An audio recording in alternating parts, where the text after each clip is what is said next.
Acharya madam, સ્ટાફગણ તથા વાલા વિદ્યાર્થી ભાઈઓ અને બહેનો, વાર્તા સાંભળવી છે કે નહીં સાંભળવી? તમે ખાલી સાંભળો પાછો, તમે રજૂ નહીં કરતા વાર્તા કોઈ દિવસ.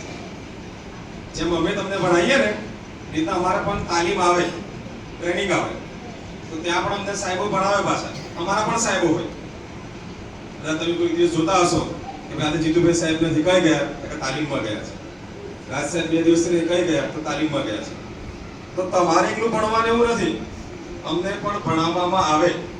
નવી ટેકનોલોજી આવતી હોય, નવી પદ્ધતિ આવતી હોય, યુક્તિ પ્રયુક્તિ હોય, અધ્યયન નિષ્પત્તિ આધારિત હોય, તો અમને પણ ટ્રેનિંગ આપવામાં આવે, સજ્જ કરવામાં આવે. તો તાલીમબદ્ધ થવાનું હોતું હોય છે. તો હમણાં લાસ્ટમાં જે તાલીમ હતી એ તાલીમમાં એક સાહેબ સરસ વાર્તાઓ કહેતા હતા. એમાંથી એક વાર્તા મને યાદ રહી છે અને વાર્તા પણ સારી ને સુંદર છે, પણ કોઈએ બંધ બેસતી પાઘડી બાંધવી નહીં. એટલે વાર્તામાં એનો સારાંશ આપણા જીવનમાં આપણે ઉતારવો જોઈએ, તેમાંથી ખરેખર શું શીખવા જેવું છે. તો તમે અત્યારે એક શીખ મેળવવાની છે. તમારે પણ તમારું આ વિદ્યાર્થી જીવન છે, તો એમાંથી કોઈ પણ પાઠ હોય, કોઈ પણ કાવ્ય હોય, કોઈ પણ વાર્તા હોય, એમાંથી તમારે તમારા જીવનમાં બોધ મેળવવાનો છે કે એમાંથી તમે શું શીખ મેળવી, કે તમને પાઠમાંથી કે વાર્તામાં તમને શું શીખવા મળ્યું, તમારે શું સુધારો કરવાનો છે. આ તમારું વિદ્યાર્થી જીવન છે. તો આ અનુસંધાનમાં તમને એક વાર્તા કહું છું, એ વાર્તા તમારે સાંભળવાની છે. વાર્તા સાંભળશો ને? સાંભળવી છે?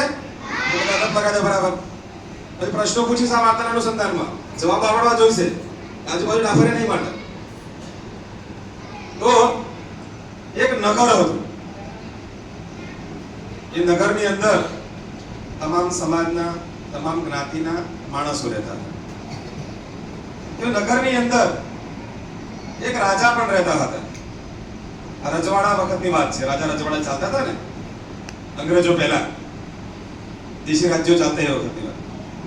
તો રાજા ઉદાર હતા, દાનવીર હતા, કે મારા જે પ્રજા છે, કે મારા માણસો છે, આ જે લોકો છે, એમના માટે કંઈક કરવું છે. તો એકવાર એક ધાર્મિક પ્રસંગ આવતો હતો.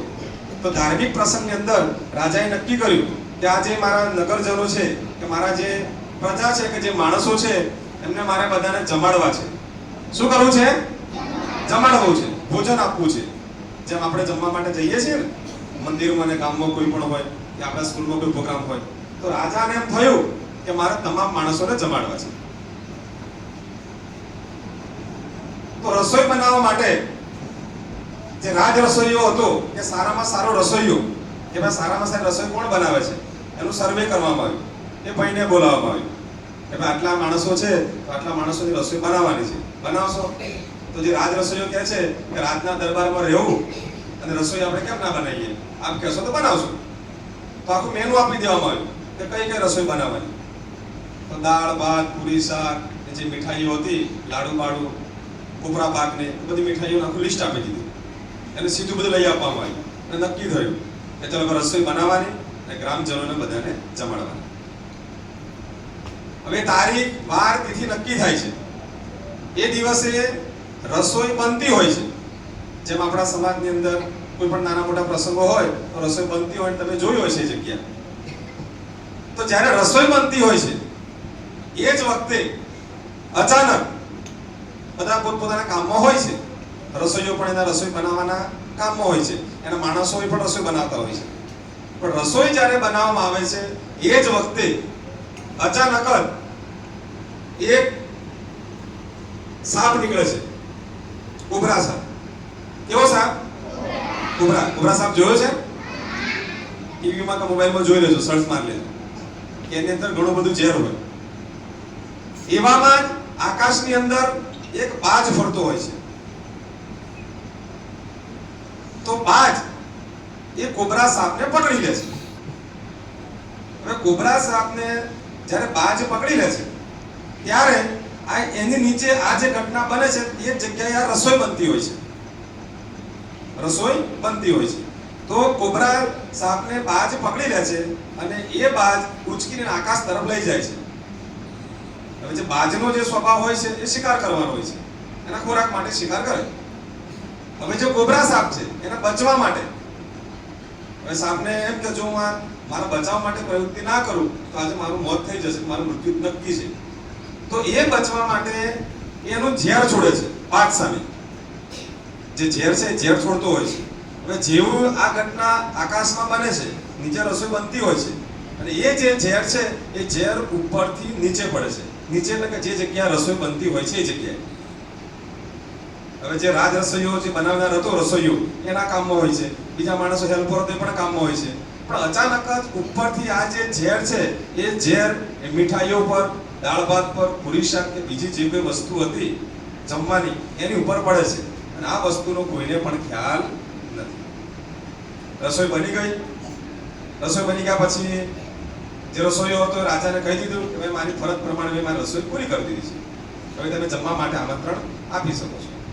તો આખા નગરની અંદર આમંત્રણ ફેરવવામાં આવ્યું કે ભાઈ 5 વાગ્યા આવીને રસોઈનો સમય છે તો જમી લેવું. તો જમવા માટે બધા ભેગા થાય છે, બુફે રાખેલું હોય છે, બધી વસ્તુ ગોઠવાઈ જાય છે, બધાને પીરસવામાં આવે છે. બધાએ ફર્સ્ટ ક્લાસ રાજાએ જમાડ્યું એટલે જમી લીધું. પણ થયું એવું કે આમ કરતા કરતા સંધ્યાકાળ થાય છે, રાતનો સમય થાય છે. રાતનો સમય થાય છે એ બધા જમ્યા, પેટ ભરીને જમેલા, સરસ મજાની રસોઈ હતી, એ બધા ઊંઘી ગયા. પણ અંદર શું પડ્યું હતું? શું પડ્યું હતું? ઝેર. કોઈને પણ ખબર નહોતી. ઝેર પડ્યું એટલે ખાધા પછી સૂઈ ગયા એ સૂઈ ગયા. રામ બોલો ભાઈ રામ થઈ ગયું. એક પછી એક બધાનું મૃત્યુ થાય છે. જેમણે રસોઈ જમ્યા એ બધાનું મૃત્યુ થાય છે, મરણ થાય છે. હવે સવારમાં તો કોઈ ઉઠ્યું નહીં, હવે કરવાનું શું? હવે મરણ થાય તો મારું આપણું ગમે ત્યારે મરણ થાય. એટલે સ્વર્ગ ને નર્ક છે એવી આપણે કહેવતો સાંભળી છે. તો ભાઈ આ બધા માણસો મરી ગયા, તેમને નર્કમાં મોકલવા કે સ્વર્ગમાં મોકલવા એ પ્રશ્ન ઉભો થયો. જે યમરાજા હતા તો યમરાજા તો બધાને લેવા માટે આવી ગયા, જેમનું મૃત્યુ થયું અમને. હવે ચિત્રગુપ્તનો જે ચોપડો હતો એ ચિત્રગુપ્તના ચોપડામાં નોંધવાનું હતું કે આ જે થયું છે આ પાપ છે કે પુણ્ય છે, અને પાપ છે તો કોના પાપે પાપ થયું છે, અને પુણ્ય છે તો કોના પાપે પુણ્ય થયું છે. આ સમસ્યા મોટી ઊભી થઈ.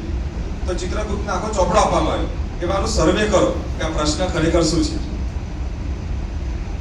હવે સ્વર્ગ નર્ક કે પાપ કે પુણ્ય નક્કી તો કરવું પડે. હવે જે રાજા હતા એમણે બિચારા સારા ભાવથી બધાને જમાડીએ એવું નક્કી કર્યું. રાજામાં આમાં કોઈ વાંક હતો ખરો? હવે જે બાજ છે, બાજ તો એનો શિકાર કરવાનો એનો સ્વભાવ છે. તો બાજ એના ખોરાક માટે પ્રયત્ન કરે કે ના કરે?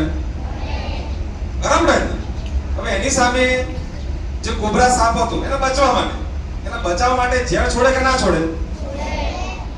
અને જે જનતા હતી કે જે લોકો હતા એમને જમવા માટે બોલાયા તો સહજ ભાવે જમી લીધું. જમ્યા પછી મૃત્યુ થયું. પણ આ પાપ કોના ચોપડે લખવું, કોના નામે લખવું, આ સમસ્યા મોટી ઊભી થઈ. હવે એમ કરતા કરતા થોડાક દિવસ પછી આ બધું રાજાના માથે પડી ગયું કે રાજાએ ના જમાડવું જોઈએ, આમ છે.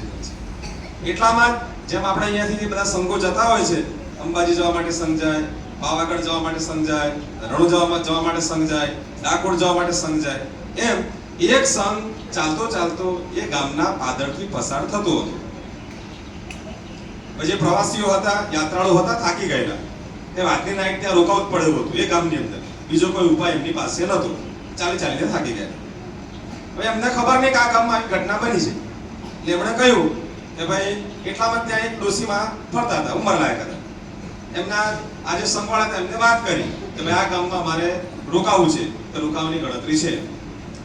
તો પેલા જે માજી હતા ડોશીમાં એમણે કીધું કે તમારે એ ગામમાં રોકાવું હોય તો વાંધો નહીં, પણ એ ગામનો જે રાજા છે ને એ પાપી છે. કેવો છે? પાપી. એ બધાને જમવાની અંદર ઝેર આપી દે છે. શું આપે છે? ઝેર. એ ગામના એ નગરના જેટલા માણસો હતા એ બધા માણસોને જમવામાં ઝેર આપી દીધું અને જમાડી દીધું, બધા માણસો મરી ગયા.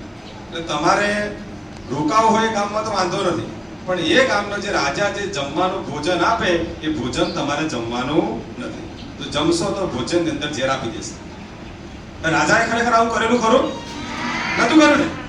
પણ ચિત્રગુપ્તનો જે ચોપડો હતો કે સ્વર્ગ કે નર્ક હતો, જે વાતો ચાલ ત્યાં નક્કી થયું કે આમાંથી આ જે ઘટના બની આની સાથે રાજાને, પ્રજાને, બાજને કે સાપને કે એમને એમના કર્મ પ્રમાણે, એમના સ્વભાવ પ્રમાણે કામ કર્યું છે.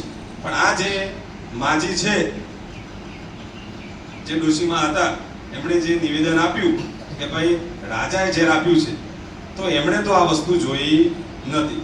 પણ એમના અનુમાનના આધારે કે બીજી વાતોના આધારે, આજુબાજુ જે વાતો થઈ હશે એના આધારે એમણે કહ્યું એટલે ચિત્રગુપ્તના ચોપડે નામ નોંધાઈ ગયું કે ભાઈ આ જે કંઈ પાપ થયું છે એ પાપ બધું પેલા માજીના માથે નહોતું. કોના માટે? માજીના માથે. તો આ વાર્તામાંથી આપણે પણ એ શીખ મેળવવાની છે જીવનમાં. કોઈ પણ ઘટના હોય, કોઈ પણ વસ્તુ હોય, અને કર્મ ક્યારે આપણને છોડતું નથી. મન, વચન, કર્મ, મનથી કરેલું હોય, વચનથી, વાયદાથી કરેલું હોય, કે આપણે જાતે કરેલું હોય, તો કર્મ આપણને ક્યારે છોડતું નથી. તો જીવનની અંદર કોઈ પણ કામ હોય, સમજ્યા વિચાર્યા વગર કે જોયા વગર આપણે કોઈ પણ કામ કરવું જોઈએ નહીં. કે કોઈનું કહેલું પણ કરવું જોઈએ નહીં. અને કોઈ ખોટું સમજાવે કે ખોટું કહે કે ખોટી વાર્તા કહે તો પણ સાંભળવી જોઈએ નહીં. તો આ વાર્તામાંથી આપણે આપણો શીખ મેળવવી છે.